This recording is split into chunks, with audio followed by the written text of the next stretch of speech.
¿Cómo vas a llevar a cabo la capacitación? ¿A quién capacitarías? ¿Cómo se daría la capacitación? ¿Cómo está la situación ahorita en el INEGI? ¿A quién capacitarías si no tienen ni cabeza? Bueno, lo que pasa es que hay un concepto que se llama ajustes necesarios.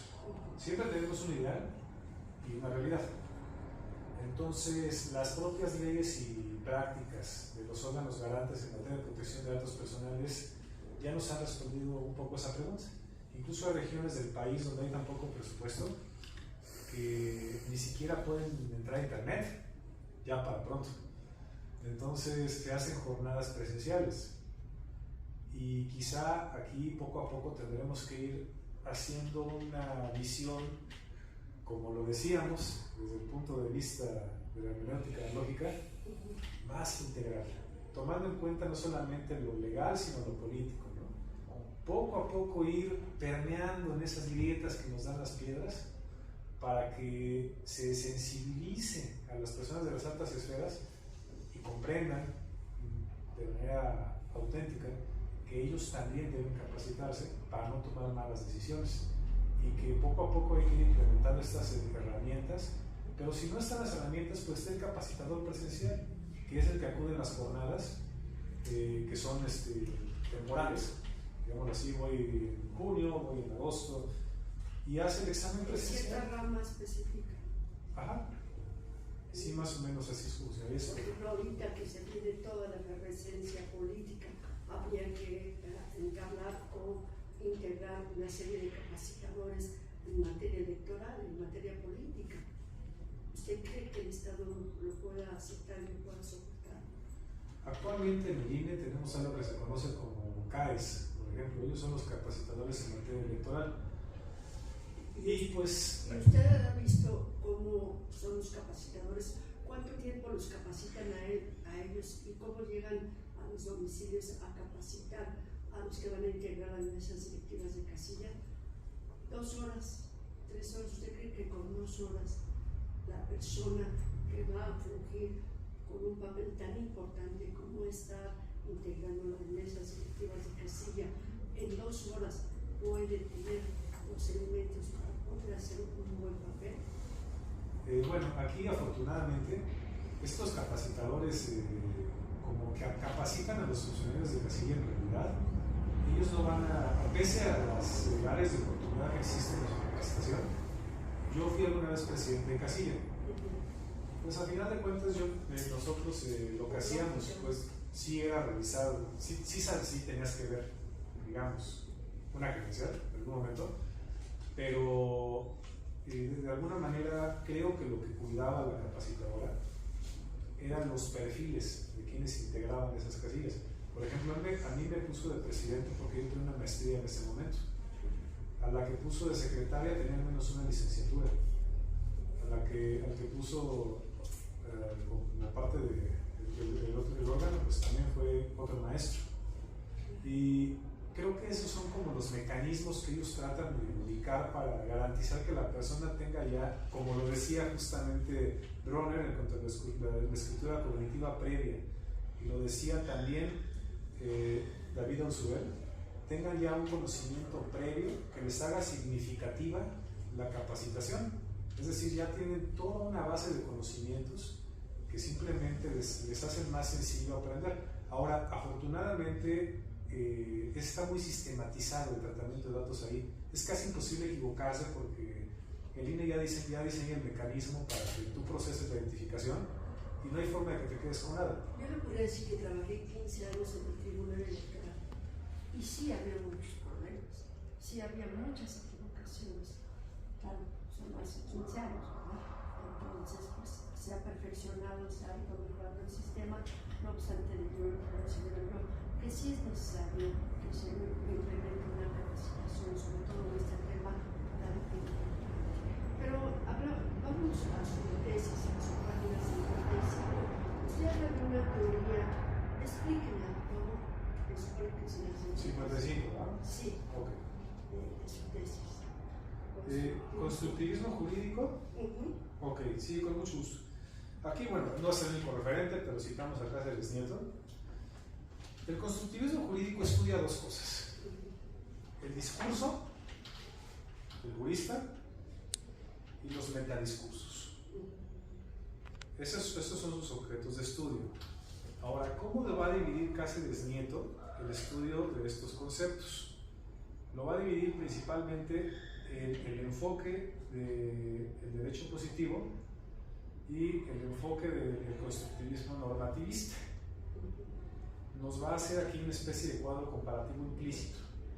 Desde el punto de vista del derecho positivo, vamos a entender que la norma es una entidad abstracta que existe por sí misma y debe de resultar aplicable, sí o sí.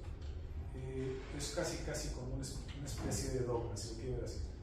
Mientras que el constructivismo jurídico es el que se hace más parecido a la hermenéutica analógica, de alguna manera, porque lo que nos va a decir el constructivismo jurídico es que precisamente esos metadiscursos que subyacen al discurso jurídico son los que terminan por transformar la realidad. Estos metadiscursos entonces tienen una influencia psicológica, social, política, incluso biológica, y hasta puede tener que ver con el estado de salud del operador jurídico.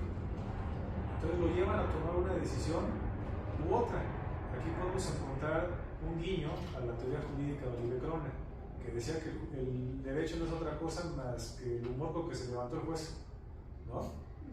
Entonces es un poco eso, ¿no? Entonces lo que va a hacer es colocar en la misma categoría, en un plano horizontal, a la ciencia jurídica, al jurista como un ser vivo, pero sin llegar a manejar el positivismo. Exactamente. La norma, y con base en eso. No se toma, como lo diría Kelsen, que al pie de la letra la ley, ¿no? Sí, fíjese que tiene una mayor lógica con el constructivismo, ¿no? Claro, y aquí justamente lo que planteamos en la tesis es que tenemos que tratar de correr del hipercriticismo, ¿no? Lo que veíamos es que aquí Kelsen sí lo dijo, efectivamente, usted lo sabe mucho antes que yo. Él afirmó que para que el derecho fuera una ciencia tenía que ser separado de sus aspectos morales.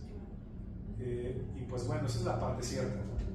Pero también la otra cosa que tenemos que reconocerle a Kelsen en este aspecto es que Kelsen jamás dijo que la moral no tuviera nada que ver, ¿no? Sino que era un tema que se cosía aparte, ¿no? Aunque sí influía. Y él tenía una intención clara, ¿no? Que era todo lo que venía en estas ideas efervescentes del Círculo de Viena, de ser muy científicos, ¿no? Entonces, para que el derecho fuera científico es una de las salidas que encontraron.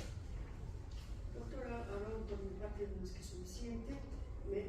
Solo me resta extender una felicitación a usted ahora por su nuevo logro, esta especialidad que está a punto de adquirir, si este señor lo tiene bien aprobar. Asimismo, extender una felicitación a sus seres queridos porque la paciencia que tienen a uno cuando está estudiando. Y sobre todo felicitarlo por el sínodo integrados por los doctores Salgado y Romero, que son grandes especialistas en la materia y que tienen mucho reconocimiento a nivel internacional. Muchas gracias, señor presidente. Muchas gracias. Muchas gracias, querida doctora Blanca Margarita Vázquez Rodríguez, en su carácter de vocal. Y pues bueno, vamos a la última réplica, estimado Antonio.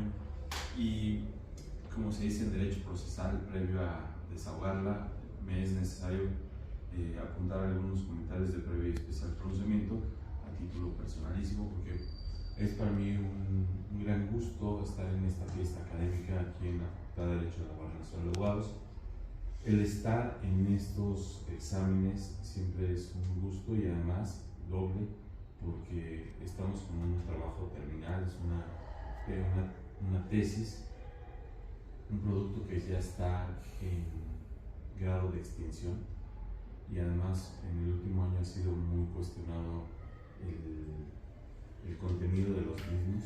Desafortunadamente, desde nuestro más alto tribunal ha sido cuestionada el tema de las tesis. Sin embargo, es importante, muy importante rescatarlo en estos momentos, porque al final del día es un compromiso intelectual del sustentante que implica tiempo que está implícito ahí. Es una responsabilidad de lo que se apunta, quizá en algunos años voltees y digas, yo ya lo anticipaba desde aquel momento esta situación, entonces es muy importante. Pero la tesis no solo es importante porque nos dirige, nos anticipa por dónde vas, sino también con los agradecimientos que vienen ahí a tus seres queridos, pues dibujan quién eres, que no se te olvida de dónde vienes. Entonces, eso hay que rescatarlo y recalcarlo mucho, ¿no? Cuando una persona no olvide de dónde viene, es mucho más fácil el camino que se dirige hacia dónde va. Segundo término, pues para mí también un gran gusto estar aquí con la doctora Blanca Margarita Velázquez Rodríguez, con mi maestro, con el doctor Romero Flores, que ya en el 2012 me da clases de Derecho Digital, ya hace 11 años, ya y seguramente desde mucho antes del doctor trae esas preocupaciones. Y pues bueno, pues estamos aquí en este punto, mi estimado Antonio, y escuchaba con mucha atención lo que apuntabas. Voy a tratar de rescatar algunos puntos para no ser reiterativo en lo que habías comentado, pero pues además voy a pecar de indiscreto, pero pues en estos casos no, es importante porque son datos personales tuyos. No eran datos personales, cerraste tu historial académico con un 10, ¿no? Entonces es importante que las personas que aquí te acompañen pues sepan, ¿no? Quizá me vas a recriminar por andar ventilando datos personales, pero en este caso es importante, ¿no? Entonces, te escuchaba y hay un punto. La carrera de Derecho, no solo en la Facultad de Derecho de la Barra de los Abogados, podemos decir que inclusive de manera generalizada, ha sido refractario a los tiempos que estamos viviendo. Los planes de estudio no están respondiendo a las nuevas expectativas y dinámicas que nos está tocando vivir, sobre todo a partir o después de la pandemia. Las tecnologías de la información han sido disruptivas. El doctor Rodolfo Romero Flores fue uno de los pilares en la capacitación que se nos dio a los docentes aquí en Navarra durante la pandemia, porque en algunos casos había docentes, personas docentes, no solo en Navarra, en muchos lados, que inclusive iniciar una sesión ya les implicaba un desafío, una brecha digital muy fuerte, ya no digamos otros temas mucho más complejos. Entonces, de repente capacitar a estudiantes administrativos, a docentes, a todo un universo en muy poco tiempo y a veces sin recursos, pues fue una tarea titánica, no solo para el país, para la humanidad como tal. La carrera de Derecho es refractaria porque no tenemos una materia específica que se llame protección de datos. Sin embargo, ya es una materia de estudio y de dedicación. ¿Dónde colocarías, si fuera el caso, en el plan de estudios, una materia? Primero, ¿es necesaria? Es la primera pregunta. Segunda, si es así, ¿dónde la colocarías? ¿En la introducción, en la profesionalización o en la especialización? Y tercero, ¿quién la tendría que dar? Desde la abogacía, desde la filosofía, desde la ingeniería. Te escucho. Sí, bueno, ante todo, pues muchas gracias por la oportunidad de responder un tema tan complejo, ¿no? Que sí implica un reto, porque diseñar currículos no es fácil. Algo que nos explicaron en la especialidad es que tú tienes que pensar en qué perfil de egresado vas a tener, qué esperas de las personas que egresen de una casa de estudios. Entonces, colocar una materia en un semestre específico implica muchas reflexiones. Primero que nada, si esta materia requiere conocimientos previos antes de siquiera ser impartida. Por ejemplo, ¿no? Yo considero que para poder colocar una materia como protección de datos personales, por ejemplo, en licenciatura, previamente tuvieron que haber usado derecho administrativo. Si está dividido así, 1 y 2, si no, ni siquiera vale la pena, porque no se entendería qué pasa, ¿no? Porque aquí tenemos que recordar lo que nos decía Aristóteles en la metafísica. Para que tú entiendas un concepto, tienes que tener 2 categorías básicas: género y especie. ¿Cómo vas a entender una especie tienes el género. Entonces, aquí vamos a cursar primero Derecho Administrativo y después podríamos ir a las subramas, ¿no? Por ejemplo, en este caso, el Derecho a la Protección de Datos Personales. Respecto a quién tiene que impartirla, aquí volvemos al concepto de interdisciplinariedad, ¿no? Es que no solo la puede impartir el abogado. Esa es la situación, y depende de qué carrera estamos hablando. Si es la carrera de Derecho, tendríamos que tener a un abogado impartiendo la materia, una persona abogada, porque los operadores jurídicos van a entender el derecho de protección de datos personales de una manera muy especial, tal y como lo vamos a hacer en la sentencia.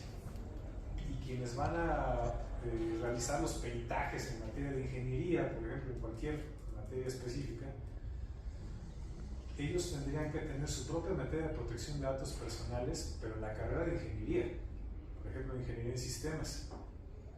Si estamos hablando de otras profesiones, también tienen que llevar esta materia, quizá desde un punto de vista dual. Por ejemplo, los médicos tienen que conocerlo desde el punto de vista de la tecnología, desde el jurídico, porque ellos tienen una carrera muy, muy especial, que incluso tiene su propio método de conocimiento-aprendizaje, que es el método clínico. Ellos, incluso para hacer su enunciado temático, tienen que utilizar algoritmos.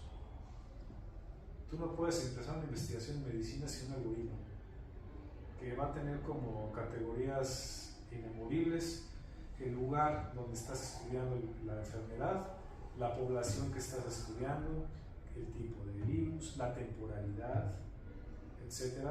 Y entonces automáticamente el algoritmo te da el enunciado de investigación, ¿no? Pues así, ellos en su muy particular carrera tendrían que estudiarlo desde ese punto de vista. Y las carreras que ya son resultado de una transdisciplinariedad, por ejemplo la biotecnología, ¿no? Que por ahí están surgiendo ya distintas propuestas, pues igual tienen que entenderlo desde las dos perspectivas, porque una cosa es respetar el derecho y otra cosa es diseñar correctamente las plataformas para poder respetar el derecho. O sea, si tu sistema no funciona, pues no puede funcionar tampoco el conjunto de leyes que tenemos, ¿no? Tienes que tener la opción, y pongo ejemplos muy concretos. En un aviso de privacidad electrónico debe de haber una casilla para poder decir sí o decir no a las transferencias secundarias. Una casilla específica, inteligente, funcional, práctica, que te puede decir acepto o no que mis datos sean transferidos a X personas, ¿no? Y en la práctica muchas veces no tenemos eso, sino que lo que se acostumbra a decir es en la llamada telefónica, algo parecido con la llamada telefónica. Si quieren conocer nuestro aviso de privacidad, consulta la página www.xlugar.com. ¿Y a qué hora me dijiste? Ya que presione el aviso de privacidad. Si está de acuerdo en recibir finalidades secundarias, presione 1. Si no está de acuerdo, presione 2. Es rarísimo que tú te encuentres una grabación telefónica que respete la ley. Otra cosa aún más rara es que una página que tenga un aviso de privacidad te ofrezca realmente una casilla que le puedas hacer clic para decir sí, un clic para decir no, ponerle guardar, y que solamente tú con tu propia contraseña puedas revocar u otorgar un consentimiento. Eso, por eso considero que son dos vías distintas. Mi pregunta aquí, periférico, ya estás por los sujetos, entonces ya te adelantaste un poco. Sí. A ver, ahí la carrera, por ejemplo, si tú revisas curricularmente, porque es una especialidad en enseñanza de Derecho, tiene en la barra 48 materias obligatorias y 2 optativas que llamamos seminarios. Hay muchísimas materias que se quedan fuera y apenas con esas 48 se cubren los créditos que exige la Secretaría de Educación Pública para poder autorizar. Entonces, hay muchísimas materias que se quedan fuera, muchísimas. Digo, podemos citar ahorita 10, 20 que son necesarísimas. Quizá una de ellas es protección de datos, otra es derecho digital. Aquí en Navarro tenemos informática jurídica, pero hoy, por ejemplo, y es el comentario del fútbol, que veo en algunos cursos de capacitación que ingenieros vienen a tomar clases de obligaciones, de contratos, para la elaboración, la programación de contratos inteligentes, porque quieren entender, por ejemplo, qué es una obligación, cuál es el sujeto, objeto, vigencia y demás, que ver a personas formadas desde el derecho ir a estudiar a las facultades de ciencias. Hay un cierto temor, hay un cierto punto en el cual los abogados, las abogadas no entramos a involucrarnos de lleno a esos temas. Incluso hoy tú escuchas a algunos administrativistas aquí en la maestría que dicen, no, yo juicios en línea no los llevo, porque una notificación personal la tiro, la tumbo, pero una electrónica, ¿cómo le hago? Y quizá hablan más desde el prejuicio, la ignorancia, que del hecho de decir, bueno, ya es nuestra realidad, tengo que involucrarme, y tengo que conocer, y tengo que aprender y desaprender, y volver a aprender. Y entonces, ahí hay un punto que quizá la formación de la enseñanza del derecho lo vemos como una parcela independiente. ¿Cuál sería tu crítica ahí? Bueno, más que una crítica, creo que hay que comprender cómo se ha dado la historia de estas carreras, ¿no? Yo pienso que todos tenemos una base sobre la cual vamos caminando a lo largo de la vida, ¿no? Vienes de la preparatoria, si hablamos sobre los currículos, ya nos van separando desde ahí, ¿no? O sea, desde ahí ya